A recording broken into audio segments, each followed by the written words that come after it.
प्रिय दर्शकों, स्वागत है अध्यात्म ज्योतिष के खास कार्यक्रम में। मैं आपके साथ देवभूमि ऋषिकेश उत्तराखंड से आचार्य आशीष। आप भी नीचे अपने परिचय के तौर पर अपना नाम या अपने शहर का नाम लिखकर हमारे कार्यक्रम का एक खास हिस्सा बन सकते हैं। हम लोग आज बात करेंगे आपके देवगुरु बृहस्पति के मार्गी होने पर ऐसी कौन कौन सी राशियां हैं जो विशेषकर लाभान्वित होंगी और किस मामले में, विशेषकर धन के मामले, अर्थ के मामले में जिनको अपार संभावनाएं, अपार सफलताएं मिलेंगी। जो जॉबलेस हो चुके थे उनको पुनः अच्छी जॉब मिलने की संभावना है।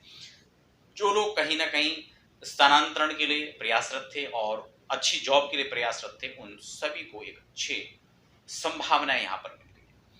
तमाम पॉसिबिलिटी को लेकर के यह देवगुरु का मार्गीय परिवर्तन यहाँ पर आपके लिए रहेगा। मैं साथ ही साथ आपको उपाय भी बताऊंगा जिससे आप और बेहतर लाभ ले सकें। लेकिन एक बात यहाँ पर और भी समझना अत्यंत आवश्यक हो जाता है कि देवगुरु बृहस्पति आपकी जन्म कुंडली पर कहाँ बैठे हुए हैं। हो सकता है वहां पर देवगुरु की अच्छी प्लेसमेंट हो, साथ ही साथ विंशोत्तरी महादशा चल रही हो सकता है आपकी कुंडली के अंदर गज केसरी जैसे योग की स्थापना हो रही। ये तमाम चीजें अगर ऐसा कुछ है तो यहाँ पर बहुत बड़ी संभावनाएं आपके लिए बढ़ जाती हैं। अधिक कई गुना यहाँ पर फल बढ़ जाता है। लेकिन फिर भी मैं सामान्यतः आज की चर्चा में इन तमाम टॉपिक्स को टच करूंगा। सबसे पहले हम बात कर लेते हैं मेष की।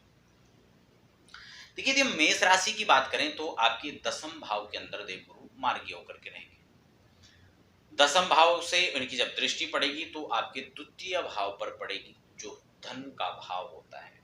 आप समझ चुके होंगे क्योंकि आज के एपिसोड में धन की को लेकर के, धन का जो भाव रहेगा, आय का जो भाव रहेगा, उन्हीं को लेकर हम खासकर इस एपिसोड में चर्चा करेंगे। पिछली वीडियो में मेष से मीन राशि पर्यंत सभी राशि वालों के लिए क्या संभावना है उसको लेकर हम चर्चा कर ही चुके हैं। नीचे डिस्क्रिप्शन में लिंक भी है, आप उसके माध्यम से भी देख सकते हैं। तो मेष राशि के लिए स्थिति क्या रहेगी कि दसम पर विराजित होकर के और द्वितीय भाव को दृष्टि डाल करके देवगुरु देखेंगे। अब देवगुरु की अमृतमय दृष्टि से जब द्वितीय भाव को देखेंगे तो आप ये मान के चलें कि आपके धन भाव को एक्टिवेट करेंगे।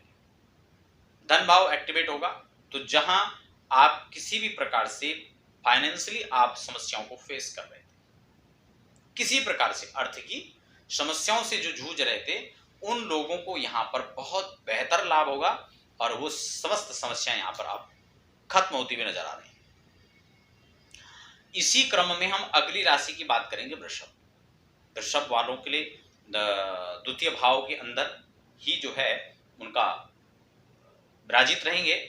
तो सॉरी, जो दूसरी राशि है उनको यहाँ पर बहुत ज्यादा अनुकूलताएं यहाँ पर नहीं रहेंगी, खासकर लक के मामले में देखा जाए, क्योंकि भाग्य भाव पर इनकी प्लेसमेंट रहेगी और तृतीय भाव, पंचम भाव आदि को देखेंगे तो सामान्य है। लेकिन हम बात करेंगे मिथुन राशि की।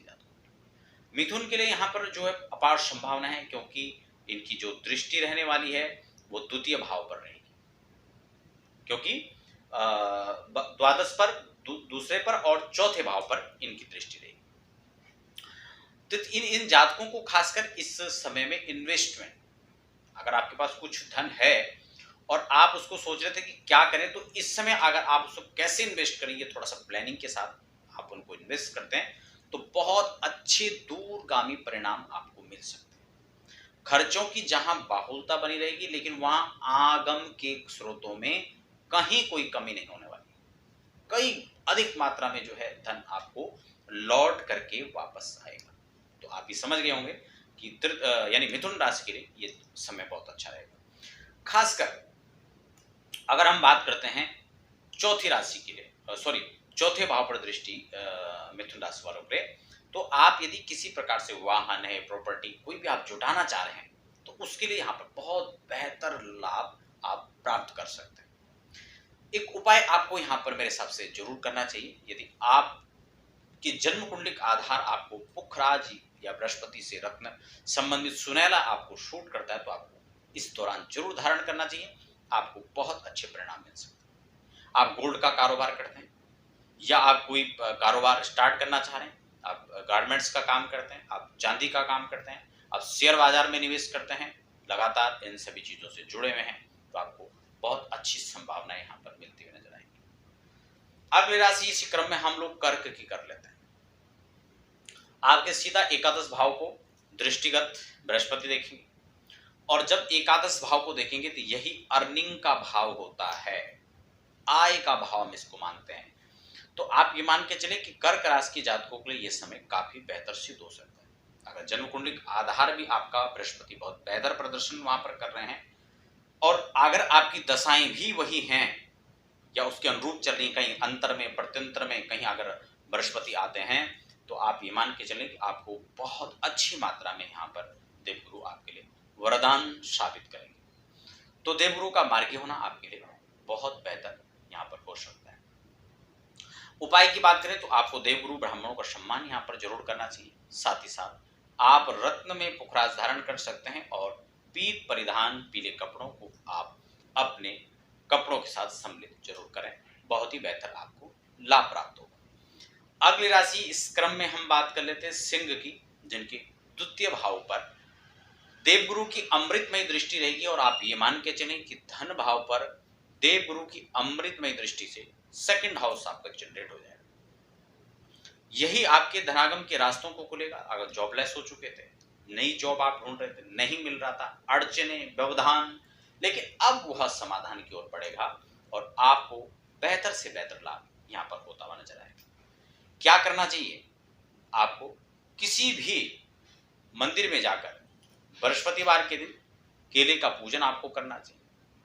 देवगुरु ब्राह्मणों को कुछ भी आप जो हैं उनको श्रद्धा और अपने हैसियत के हिसाब से देकर संतुष्ट करें, उनका आशीर्वाद आपको लेना चाहिए और जब भी किसी खास काम के लिए घर से निकलते हैं तो अपने बड़ों का आशीर्वाद लेना बिल्कुल ना भूलें।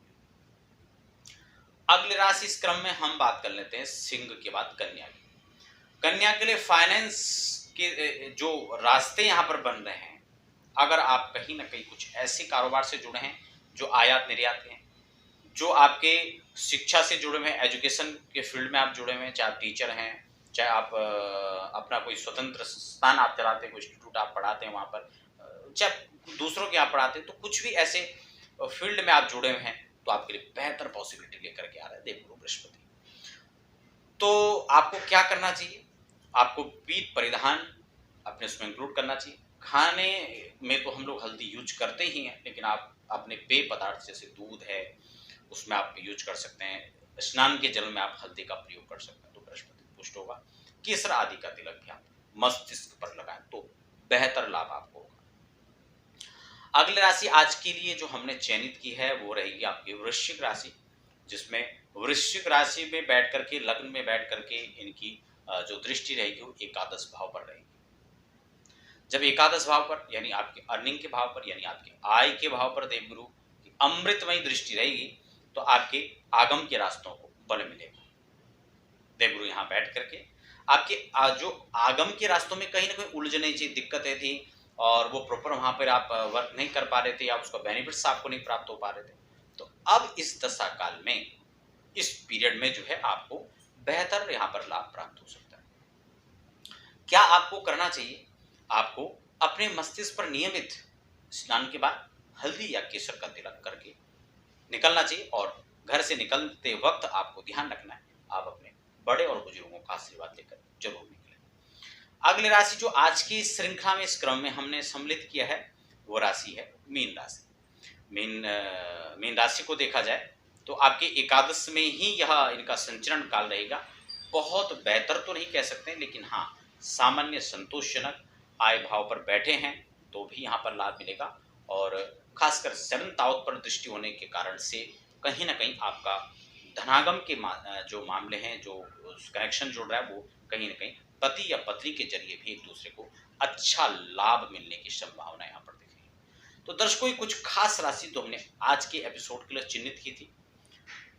बाकी विस्तार से मैं सभी राशियों के बारे में आपको पिछली वीडियो बता चुका हूँ, उसमें मेष से मीन तक की सभी राशियों पर मैं चर्चा कर चुका हूँ, क्या क्या बेनिफिट्स वहां पर मिलने वाले हैं। लेकिन आज के एपिसोड में खासकर हमारी चर्चा थी तो किसको लेकर? फाइनेंस को लेकर, आपके आर्थिक स्थिति को मजबूत करने की दिशा में लेकर। तो दर्शकों ये था आज के एपिसोड में खास चर्चा। आप बने रहें और हमें फिलहाल दीजिए इजाजत।